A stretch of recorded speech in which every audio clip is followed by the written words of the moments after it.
Zaman sekarang kira-kira nggak ada orang yang nggak punya hutang itu. Semua orang, hampir semua orang punya hutang.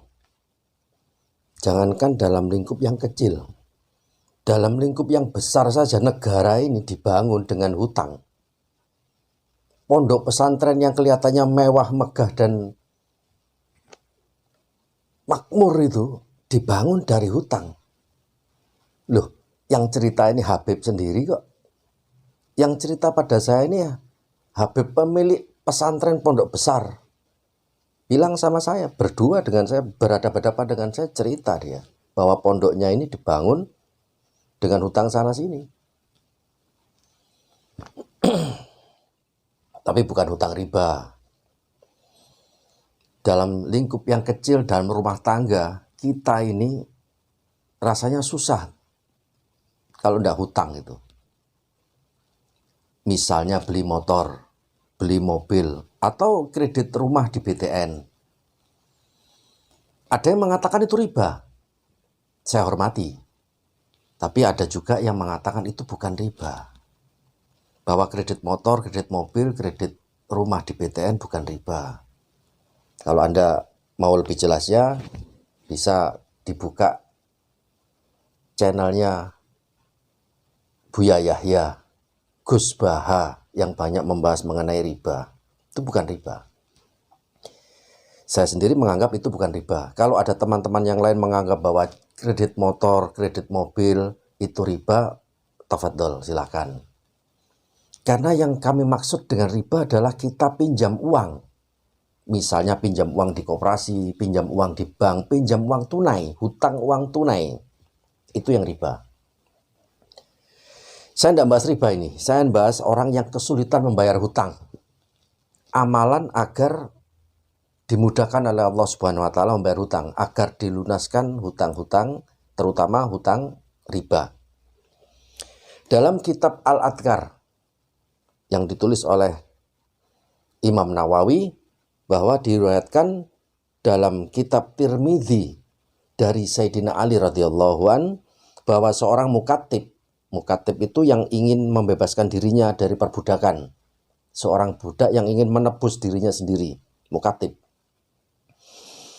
Datang kepadanya lalu berkata, "Wahai Ali, aku tidak mampu menebus diriku, maka tolonglah aku."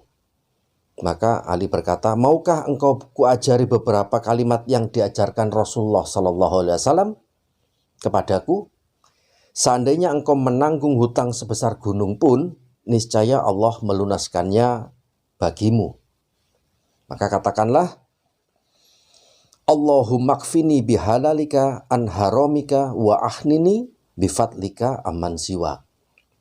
Yang artinya, ya Allah, cukupkanlah aku dengan yang halal tanpa yang haram, dan cukupkanlah aku dengan keutamaanmu tanpa yang selain dirimu.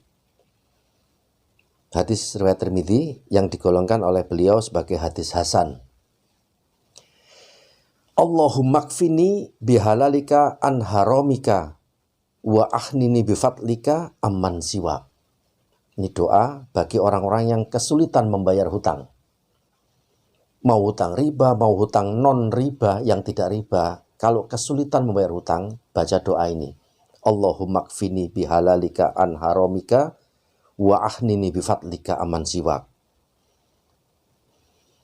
Amalan ini bisa dibuat zikir, didawamkan, dilazimkan setiap habis sholat. Berapa kali di dalam kitab Al-Adhkar tidak disebutkan berapa kalinya, minimal 1 kali. Tidak disebutkan salasa marrah 7 kali atau sab'a marrah 7 kali, tidak disebutkan. Hanya ini doanya. Dan doa ini dilazimkan, dibuat zikir saja. Mau berapa kali terserah setiap habis sholat. Doa ini diajarkan oleh Sayyidina Ali saat ada orang budak yang ingin menebus dirinya dan tidak punya uang. Dan doa ini juga dibuat untuk diucapkan oleh orang-orang yang kesulitan membayar hutang. Kesulitan membayar tanggungannya dia, kesulitan ekonomi dan sebagainya. Jadi minta tolong pada Allah, berdoa minta tolong pada Allah agar diberi fadlika, keutamanya dari Allah. Untuk apa? Untuk ekonomi, untuk membayar hutang, untuk kehidupan, untuk kalau tadi budak itu menebus dirinya dan sebagainya. Dan ini doa ini masyhur diucapkan oleh orang-orang yang para solihin yang kebetulan mempunyai hutang. Saya sendiri baca doa ini kok. Saya sendiri baca doa ini. Tapi tidak setiap hari. Terutama malam Jumat, saya lazimkan, saya amalkan doa ini. Agar apa? Agar terbebas dari semua hutang. Agar dilunaskan semua hutang oleh Allah Subhanahu Wa Taala. Agar mudah membayar hutang piutang. Dan alhamdulillah ini manjur sekali. Masya Allah, manjur sekali doa ini. Itu bagi sahabat-sahabat yang kesulitan membayar hutang dan ingin bebas dari hutang riba. Karena di kolom komentar saya ini banyak sekali minta didoakan agar bisa melunaskan hutang atau terbebas dari riba. Dan alhamdulillah saya doakan satu persatu. Satu persatu setiap waktu saya sempatkan untuk mendoakan mereka-mereka yang kesulitan membayar hutang ini, terutama hutang riba, agar terbebas dari riba. Karena riba itu dosanya besar sekali. Baik sahabat, begitu kurang lebihnya mohon maaf, semoga bermanfaat. Subhanakallahumma wa bihamdika asyhadu an la ilaha illa anta astaghfiruka wa atubu ilaik. Assalamualaikum warahmatullahi wabarakatuh.